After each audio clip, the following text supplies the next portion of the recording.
আসসালামু আলাইকুম রহমতুল্লাহ। সুপ্রিয় শিক্ষার্থীবৃন্দ, ইউসুফ লার্নিং সাইটের পক্ষ থেকে আপনাদের জানাই সবাইকে স্বাগত ও শুভেচ্ছা। তো আমাদের পদার্থবিজ্ঞানের ক্লাসের ধারাবাহিকতা অনুযায়ী আজকে আমরা স্থির তড়িতের তড়িৎ দ্বিমেরু সম্পর্কে বিস্তারিত ধারণা পাবো। তো তড়িৎ দ্বিমেরু সরাসরি যদি আলোচনায় চলে যাই, আমরা আজকে পড়বো তড়িৎ দ্বিমেরু। তড়িৎ দ্বিমেরুকে কি দ্বারা প্রকাশ করা হয়? সবার প্রথমে আমরা যদি তড়িৎ দ্বিমেরুর সংজ্ঞা সম্পর্কে জানতে চাই, তাহলে আমাদের যদি একটু বুঝে বুঝে সংজ্ঞা দেই। সাপোজ এটা নেগেটিভ কিউ আধান, এটা পজিটিভ কিউ আধান, দুটি সমমানের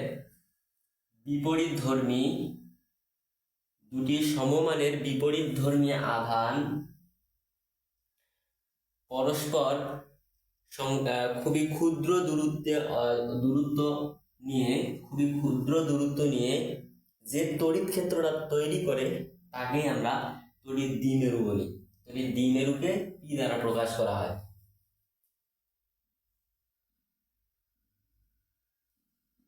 মাইনাস কিউ প্লাস কিউ, আমরা এই দূরত্বটাকে 2l ধরি। এই দূরত্বটাকে যদি এল কেউ বলে তাতেও কোনো সমস্যা নেই, এল ধরেও করা যাবে, কিন্তু এল ধরলে একটু হিসাবের গ্যামজাম লাগে। তো হিসাব যাতে ভালোভাবে আমরা সহজে করতে পারি সেজন্য আমরা 2l নেই, এই দৈর্ঘ্যটাকে আমরা 2l নেই। তো পি ইজ ইকুয়াল টু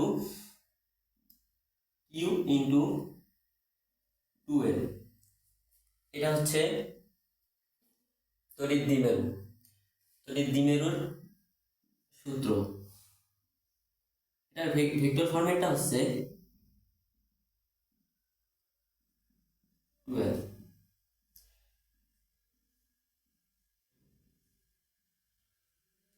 তো সংজ্ঞাটা যদি আমরা লিখে দিতে চাই, তাহলে সমমানের দুটি আধান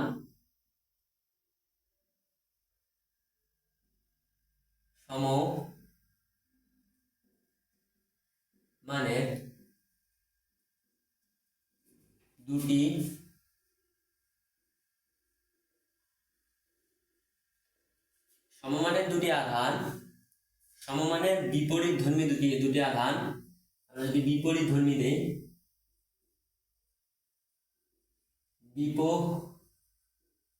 বিপরীতধর্মী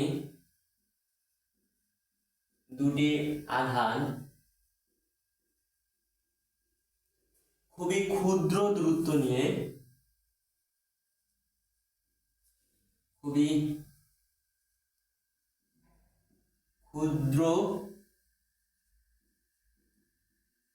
দূরত্ব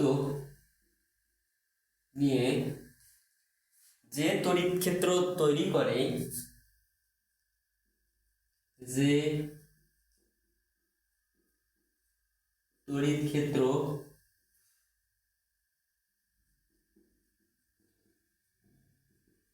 করে তাকে আমরা তড়িৎ দ্বিমেরু বলি। তড়িৎ দ্বিমেরুর সংজ্ঞা নিয়ে আশা করি কারো কোনো কনফিউশন থাকবে না ইনশাআল্লাহ। তো এরপরে আমরা বিভিন্ন স্থানে আমরা তড়িৎ দ্বিমেরুর অবস্থান নিয়ে আমরা তড়িৎ দ্বিমেরু যদি বিভিন্ন যে কোনো স্থানে থাকে সেখানে প্রবাল্য কি হবে সেটা নিয়ে আমরা এখন জানবো। তো প্রবাল্যকে তো ই দ্বারা প্রকাশ করা হয়। তো সাপোজ এটা হচ্ছে মাইনাস কিউ আধান এবং এটা হচ্ছে প্লাস কিউ আধান। তো এটা একটা সরলরৈখিক ক্ষেত্র। এই ক্ষেত্রে আমরা যদি ধরি এইখানে +1 পরিমাণ চার্জ স্থাপন করা হলো, তো এইখানে প্রবাল্য কি হবে আমরা যদি হিসাব করতে চাই, তাহলে সর্বপ্রথম আমাদেরকে যেটা জানতে হবে, আমরা কি ধরেছি, এটার দূরত্ব হচ্ছে 2l, অর্থাৎ এটুকু হচ্ছে l, এটুকু হচ্ছে l, এবং এই দূরত্বটা হচ্ছে r, l r। আশা করি এটুকু নিয়ে কারো কোনো কনফিউশন নেই। তো এরপরে plus Q charge plus one চার্জকে বিকর্ষণ করবে, যেহেতু দূরত্বটা কম একটু জোরেই বিকর্ষণ করবে E1, এবং minus Q charge plus one চার্জকে আকর্ষণ করবে, একটু কম শক্তি থাকবে তার। কেন একটু কম শক্তি থাকবে? বিকজ দূরত্বটা অনেক বেশি, U1 এর চাইতে প্লাস কিউ এর চাইতে মাইনাস কিউ এর দূরত্বটা অনেক বেশি, এই জন্য E2 এর মানটা কম হবে এবং E1 এর তুলনায়। তো যেহেতু E1 বোঝাই যাচ্ছে E1 ওই দিক বেশি, সেহেতু আমরা বলতেই পারি লব্ধি E ওই দিক যাবে, লব্ধি। তো এখন যদি আমরা হিসাব করতে চাই, আমরা কি জানি? E is equal two E1, E1 এর থেকে আমরা বাদ দেব E2 কে, এরপরে E1 আমরা কি জানি? 1/4πε0 Q divided by R square. এখন আমাদের এখানে একটু হিসাব করার আছে। আর এইখানে আর কত? সরি, আর হবে মিডল থেকে, এখান থেকে এই দূরত্বটা আর। তো এইখানে আরটা কত?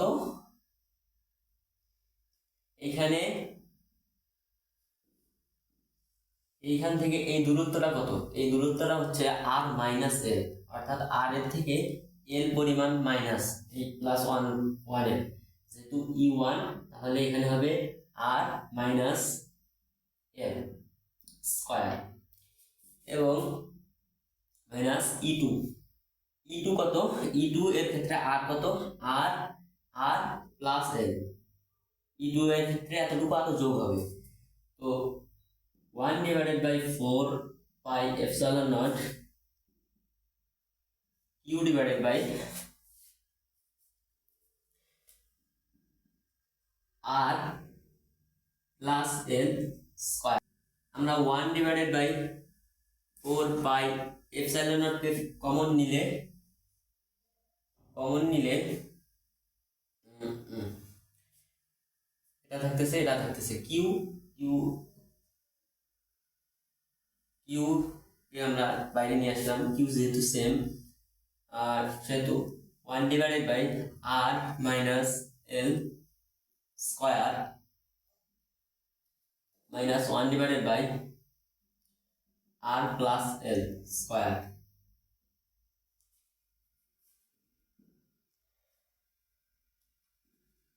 কিউ ডিভাইডেড বাই 4πε0, এখানে কি হবে? আর মাইনাস এল, আমরা একেবারে লিখতে পারি আর প্লাস এল স্কয়ার। তো এরপর এখানে মাইনাস যাবে, সেহেতু যদি প্লাস থাকে আর স্কয়ার প্লাস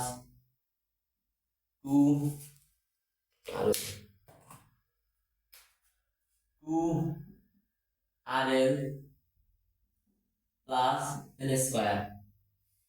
এরপরে এই মাইনাসটা আছে, একেবারে মাইনাস সহ যদি হিসাব করি তাহলে মাইনাস আর square minus L plus 2RL, এখন প্লাস হইতো তো এখানে হবে মাইনাস, একেবারে মাইনাসের কাজটাও করে ফেলতেছি, তাহলে এল স্কয়ার। তো দেখো আর কাটা, এল কাটা, 2RL, তাহলে পরে থাকতেছে Q and 2RL plus 2RL divided by 4πε0, এখানে হবে R minus L square, R minus L square. তো এরপরে আমরা কিউ, আমরা এই কিউটাকে আমরা এই সূত্রে আগে যে তড়িৎ দ্বিমেরু যে সূত্রটা আমরা দেখলাম, E is equal to Q into 2L, এইখানে খাটা লাগবে। তো ওইটা যদি খাটাতে চাই তাহলে Q into 2L আনা লাগবে। তো Q into 2L নিয়ে আসলাম।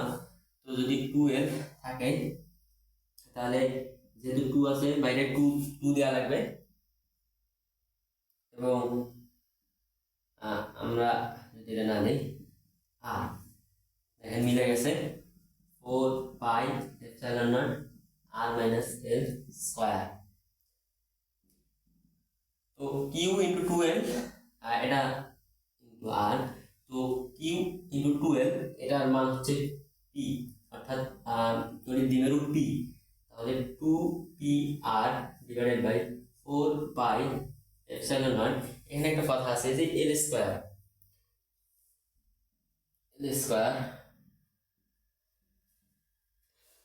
তো এই এল স্কয়ার এটা আমরা সংজ্ঞা জানার সময় জানলাম যে এই এলটা খুবই ক্ষুদ্র, এটা পরস্পরের খুবই ক্ষুদ্র দূরত্বে অবস্থিত। তো খুবই ক্ষুদ্র হওয়ার কারণে এখানে আবার বর্গ হয়েছে, তো সেহেতু সেটা আরো ক্ষুদ্র হয়েছে, তো আবার বর্গ হচ্ছে সেহেতু সেটা আরো ক্ষুদ্র হয়েছে। আমরা এটাকে জিরো ধরতে পারি, নিয়ারলি জিরো, এটাকে জিরো ধরতে পারি। তো সেহেতু আমাদের এখানে থাকতেছে আর to the power 4।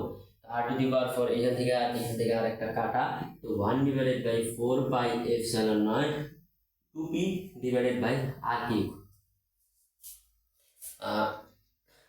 2p divided by r cube লব্ধি e।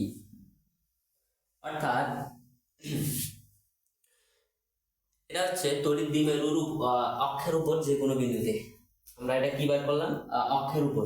তাহলে হেডিং দিয়ে এখানে লিখে রাখি, অক্ষের উপর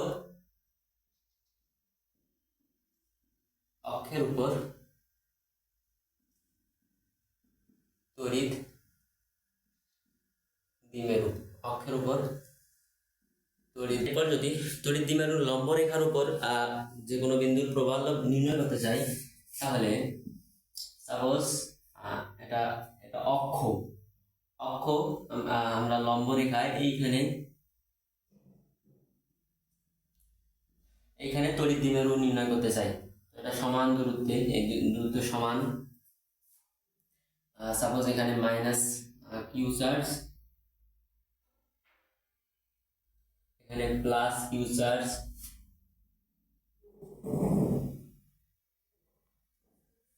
তো সমান দূরত্ব, থিটা সেম। এখানে প্লাস 1 আমরা যদি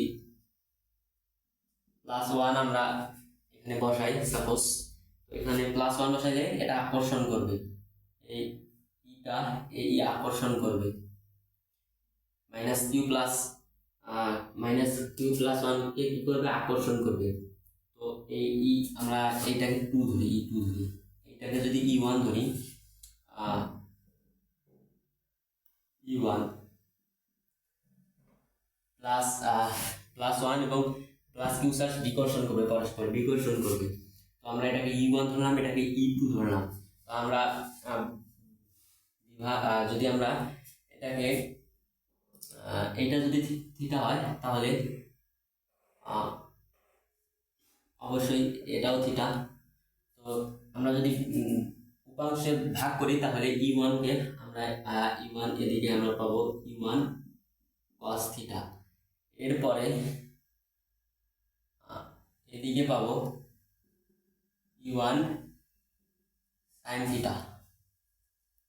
এরপরে E2টাকে, এটা যদি থিটা হয় এটাও থিটা, তো এটা থিটা হওয়ার কারণে এটাও থিটা হওয়ার কারণে আমাদের ওই দিক চলে যাবে কি, এদিকে আসবে E2 cos থিটা, এবং এদিকে আসবে E2 sin থিটা। তো এই E1 sin থিটা এবং E2 sin থিটা এটা সমান। কিভাবে সমান? তো এটা সমান, এটা দেখাচ্ছি না যেহেতু ভিডিওটা বড় হয়ে যাচ্ছে। এই দুটো সমান, আমরা প্রবাহ বের করবো। এইখানে E1 প্লাস E2 বের করতে চাই, তাহলে E হবে এই E1 এবং এই E2 এর যোগফল, তাহলে E1 cos theta plus E2 cos theta, দুটো সমান হওয়ার কারণে 2E1 cos থিটা। তো আমরা E1 কি জানি, এর মানটা যদি আমরা বসাই 4 pi q divided by r square RL, তাহলে a square plus r square. এবার কি cos থিটা আমরা কি জানি, কবরে ভূত আছে, তাহলে কবরে ভূত আছে a square plus r square আর l কবরে ভূত আছে, তাহলে কবরে ভূত আছে ভূমি ভাগ অতিভুজ, তো l divided by l square plus r square. আমরা এই থিটার মানও একবারে বসাই দিছি। এরপরে 2ql আমরা কি লিখতে পারি, q ইন্টু 2l। কেন লিখেছি, যাতে আমরা কি এর সূত্রটা খাটাতে পারি। তো 4 পাই এপসাইলন নট, এখানে 1 এখানে হাফ, তাহলে 1/2 3/2, তাহলে l square plus r square 3/2। তো দেখেন আমরা এটাকে p লিখতে পারি divided by 4 pi epsilon naught. তো পূর্বের ন্যায় এই পূর্বের ন্যায় আমরা এলটাকে 0 ধরতে পারি। এরপরে তাহলে এখানে থাকতেছে আর কিউব, অতএব এখানকার ই হচ্ছে 1 divided by 4 pi epsilon naught E divided by R cube. তাহলে আমরা লম্ব রেখার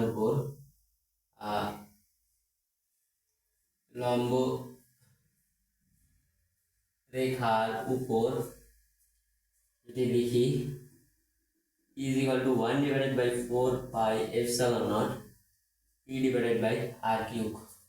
তো এরপর আমরা সরল রেখায় দেখেছি, লম্বভাবে দেখেছি। তো এরপর আমরা যে কোনো বিন্দুতে দেখব, যে কোনো বিন্দুতে প্রবাল্য তড়িৎ ক্ষেত্র প্রবাল্য অর্থাৎ এনি1 যে কোনো জায়গায়। তো যে কোনো জায়গা আমরা ওটা কিভাবে নির্দেশ করতে পারি, আমরা সেটা কার্টেসীয় স্থানাঙ্কের মাধ্যমে নির্দেশ করতে পারি। সাপোজ আমরা এই বিন্দুতে আমরা সেটা নির্ণয় করব, অর্থাৎ প্রবাল্য এই বিন্দুতে নির্ণয় করব। তো ওই বিন্দুতে আমরা থিটা কোণে আর দূরত্বে নির্ণয় করব, থিটা কোণে এবং আর দূরত্বে, থিটা কোণে এবং আর দূরত্বে p is equal to q into 2l। এটা ভেক্টর ফরম্যাট থেকে কি জানি 2l, অর্থাৎ 2l এর দিক, অর্থাৎ suppose plus 1 plus minus 1 coulomb plus 1 coulomb. তো এর দিকটা হবে p এর দিকটা হবে এই দিক, p এই দিক বরাবর থাকবে। তো যেহেতু p ওই দিক বরাবর এবং থিটাও রয়েছে, তাহলে আমরা এটাকে যদি উপাংশে ভাগ করে ফেলি, উপাংশে ভাগ করলে আমাদের এই দিক যাচ্ছে p cos থিটা, ওই দিক p cos থিটা যাচ্ছে, এবং ঠিক লম্ব বরাবর এই দিক যাচ্ছে p sin থিটা। তাহলে আমরা p অর্থাৎ তড়িৎ দ্বিমেরুটাকেই লম্ব উপাংশে ভেঙে নিয়েছি। এরপরে যদি আমরা দেখি এটাকে যদি একটু বর্ধিত করি, তাহলে এরপর দেখলে আমরা এটা অক্ষের উপর হয়ে যাচ্ছে এই +1। আমরা এই অক্ষের উপর যে তড়িৎ দ্বিমেরুটা বের করেছিলাম সেটা হয়ে যাচ্ছে, এবং এটা হয়ে যাচ্ছে অর্থাৎ লম্ব রেখার উপর যে রেখার উপর তড়িৎ প্রবাহটা 2p sin থিটা হয়ে যাচ্ছে। তো আমরা যদি এখন e এর মান বের করতে চাই, তাহলে সাপোজ এটাকে e1 এবং এটাকে e2 ধরি, এটাকে e1 এবং এটাকে e2 ধরলে আমরা দুটো লব্ধি বের করে তাহলে নির্ণয় করতে পারবো তড়িৎ প্রবাহ কি। তাহলে দুটো লব্ধি e1 square plus e2 square, e1 square plus e2 square. তো এরপর আমরা e1টা যদি বের করতে চাই, e1 কোনটা, e1 এটা কিসের এটা p এর সাথে কি লম্বভাবে আছে, লম্বভাবে থাকলে আমরা এটা খাটাই, লম্বভাবে থাকলে আবার 1 divided by 4 pi epsilon naught P P এর স্থলে কি রয়েছে পি কস থিটা, তো P cos theta divided by R cube plus 4 pi epsilon naught 1/4 pi epsilon naught P sine theta, P sine theta 2p sine theta 2p sine theta divided by R cube square square. তো এরপরে আমরা 1/4 pi epsilon নটকে বাইরে নিয়ে আসতে পারি, পিকে অনায়াসে বাইরে পিকে অনায়াসে নিয়ে আসা যাবে। তো পি এবং এই আর কিউবকেও বাইরে নিয়ে আসা যাবে আর কিউব। তো এরপরে আমরা 2, তাহলে এরপরে আমরা লিখতে পারি 4 cos square theta plus sin square theta. তো এখান থেকে 1/4 pi epsilon naught P divided by R cube root over, তো আমরা যদি এটাকে 3 cos square theta plus cos square theta plus sin square theta লিখি, তাহলে ই ইজ ইকুয়াল টু আসতেছে 1/4 pi epsilon naught P divided by R cube, এটা 1 হয়ে যাচ্ছে, এটা সমান 1, তাহলে 3 cos স্কয়ার থিটা প্লাস 1, এটা হচ্ছে যে কোনো বিন্দুর ক্ষেত্রে, এটাই আসল সূত্র। তো আমরা 3টা ক্ষেত্রে তড়িৎ প্রবাল্য নির্ণয় করলাম, আশা করি বুঝতে পেরেছেন। ভিডিওটা ভালো লাগলে একটা লাইক, এবং আপনার কোনো মতামত থাকলে আমার ভিডিও কোয়ালিটি বা আদার্স সব কিছু সেট আপ নিয়ে যদি কোনো প্রশ্ন থাকে আপনার, আপনি কমেন্টে জানাতে পারেন। আমি যদি কোনো ভুল হয়ে থাকে সেট আপের বা সমস্ত বিষয়ের মধ্যে, তাহলে আমাকে জানাতে পারেন, আমি শুধরে নেওয়ার চেষ্টা করব। ধন্যবাদ, আসসালামু আলাইকুম।